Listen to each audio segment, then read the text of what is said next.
প্রিয় দর্শক, আনসারদের কাজ, দাবি ও আন্দোলনের একটি পর্যালোচনা চলুন আমরা জেনে নিই। প্রিয় দর্শক, বাংলাদেশ আনসার ও গ্রাম প্রতিরক্ষা বাহিনীর দেশের সর্ববৃহৎ আধাসামরিক বাহিনী। এ বাহিনীর সদস্য সংখ্যা প্রায় 63 লাখ, যার প্রায় অর্ধেকই নারী। আনসার সদস্যরা জাতীয় দুর্যোগ বা সংকট মুহূর্তে এবং সংস্থা বা প্রতিষ্ঠানের অনুরোধে নিরাপত্তামূলক ও আইন শৃঙ্খলার দায়িত্ব পালন করে থাকেন। অন্তর্বর্তীকালীন সরকারের দায়িত্ব নেওয়ার পর অনেক প্রতিষ্ঠান সংগঠনের পাশাপাশি রাস্তায় আন্দোলন নামেন আনসার সদস্যরা। এতদিন পর কেন হঠাৎ সারা দেশে থেকে ঢাকায় জড়ো হয় আন্দোলন, সেটা নিয়ে প্রশ্ন ওঠে। এর পক্ষে যুক্তি দিয়েছেন তারা। সবশেষ দাবি মানার পরও সচিবালয় ঘেরাও হামলার পর আন্দোলনের তৃতীয় কোনো উদ্দেশ্য আছে কিনা সেটা নিয়েও প্রশ্ন ওঠে। হামলায় অংশ নিয়ে গ্রেপ্তার হয় কারা, হেফাজতে অনেকেই। প্রিয় দর্শক, আনসার বাহিনীতে দুই ধরনের আনসার থাকে। এক, সাধারণ আনসার। দুই, অঙ্গীভূত আনসার। সাধারণ আনসার স্বেচ্ছাসেবক হিসাবে থাকে। জাতীয় দুর্যোগ বা সংকট মুহূর্তে তারা দায়িত্ব পালন করে। অঙ্গীভূত আনসার কোনো সংস্থা বা প্রতিষ্ঠানের অনুরোধে সেখানে নিরাপত্তামূলক ও আইন শৃঙ্খলার দায়িত্ব পালন করে থাকে। সারা দেশে অঙ্গীভূত আনসার সদস্য সংখ্যা 70,000।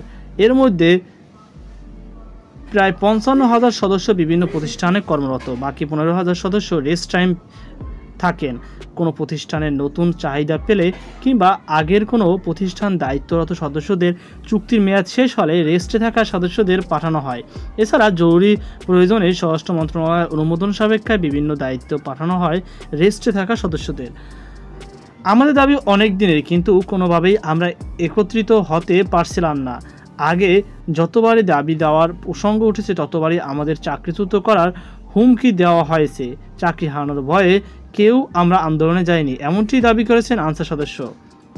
রেস্টে থাকার অর্থ হলো তার কাজ নেই। কোনো প্রতিষ্ঠানের নতুন চাহিদা পেলে কিংবা আগে দায়িত্বরত চুক্তির মেয়াদ শেষ হলে রেস্টে থাকা আনসার সদস্যদের কাজের সুযোগ হয়। প্রিয় দর্শক, আনসার আইনে বলা হয়েছে একজন আনসার সদস্য টানা 3 বছর কাজ করার পর তাকে 6 মাসের ছুটিতে পাঠানো হয়। এটাই রেস্ট টাইম প্রথা। তারা 6 মাস পর আবারও কাজে যোগ দিতে পারবে, কিন্তু ওই 6 মাস বেতন পাবে না। মূলত আন্দোলনরত আনসার সদস্যদের প্রধান দুটি দাবি ছিল রেস্ট প্রথা বাতিল ও চাকরি জাতীয়করণ করা। এর মধ্যে রেস্ট প্রথা বাতিলের সিদ্ধান্ত নেয় সরকার। রোববার 25 আগস্ট সচিবালয় স্বরাষ্ট্র উপদেষ্টা লেফটেন্যান্ট জেনারেল ও অবসরপ্রাপ্ত জাহাঙ্গীর আলম চৌধুরী বলেন, রেস্ট প্রথা বিলুপ্ত করার সিদ্ধান্ত নেওয়া হয়েছে। এছাড়া চাকরি জাতীয়করণে আনসার সদস্যদের অন্য দাবিগুলো বিষয়ে একটি কমিটি গঠন করে 7 কার্যদিবসের মধ্যে সরকারের কাছে প্রতিবেদন জমা দিতে বলা হয়েছে।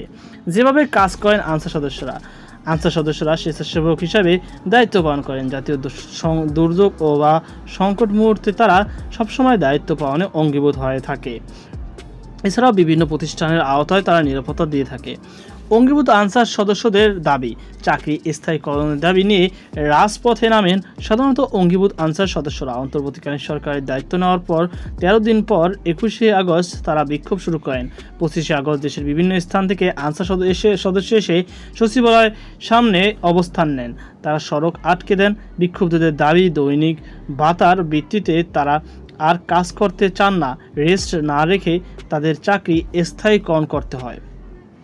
ক্ষমতাচ্যুত আওয়ামী লীগের সরকারের যোগসাজশে আনসারদের আন্দোলন বলে অভিযোগ তোলে বৈষম্য বিরোধী ছাত্র আন্দোলন। সচিবালয় ঘেরাও কর্মসূচি তারা প্রতি বিপ্লবের ষড়যন্ত্র মনে করে। বৈষম্য বিরোধী ছাত্র আন্দোলনের নেতাদের অভিযোগ, গত 15 বছর বিপুল সংখ্যক আনসার নিয়োগ হয়েছে যারা আওয়ামী লীগের সমর্থন করেন। তারা এখন নতুন সরকারকে বিপদে ফেলতে আন্দোলন করেছে। তাদের দাবি, দেশে ভয়াবহ বন্যা পরিস্থিতির মুহূর্তে আনসার সদস্যদের আন্দোলন অযৌক্তিক। এতদিন পর কেন আন্দোলন, যা বলেন আনসাররা।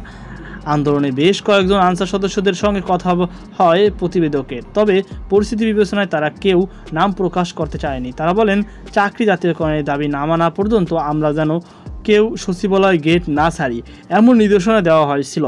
চাকরি জাতীয়করণের বিষয়ে লিখিত আদেশ না পাওয়া পর্যন্ত আন্দোলন চালিয়ে যাওয়ার আহ্বান জানানো হয়।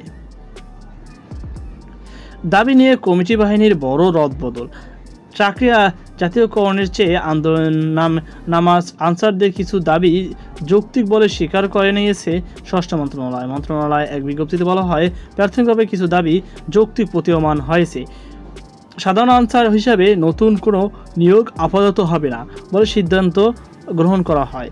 3 বছর চাকরির পর সাধারণ আনসারদের বিশ্রাম না দিয়ে চাকরি অব্যাহত রাখার বিষয়টিও পরীক্ষার আশ্বাস দেওয়া হয়। বিক্ষুব্ধদের দাবি দেওয়া খতিয়ে দেখতে আনসার ও বিডিপির মহাপরিচালক মেজর জেনারেল আব্দুল মোতালেব সাজ্জাদ মাহমুদের নেতৃত্বে একটি কমিটিও গঠন করা হয়। তো প্রিয় দর্শক, আশা করি বুঝতে পারছেন, এরপর তো আনসারদের সাথে একটা সংঘর্ষ বাদে এরপর আইএসপিআর এর বক্তব্য, তারপর বলছে কর্মকর্তারা, এটাও আপনারা জানেন, ইতিমধ্যে আমি জানিয়েছি। তো প্রিয় দর্শক, আশা করি আপনারা বুঝতে পেরেছেন যে আনসারদের এমন কোন অবস্থা, এখন আনসারদের 10,000 আনসারদের নামে কেস করা হয়েছে। এছাড়াও কিছু রয়েছে যারা কারাগারে সাজা ভোগ করতেছে।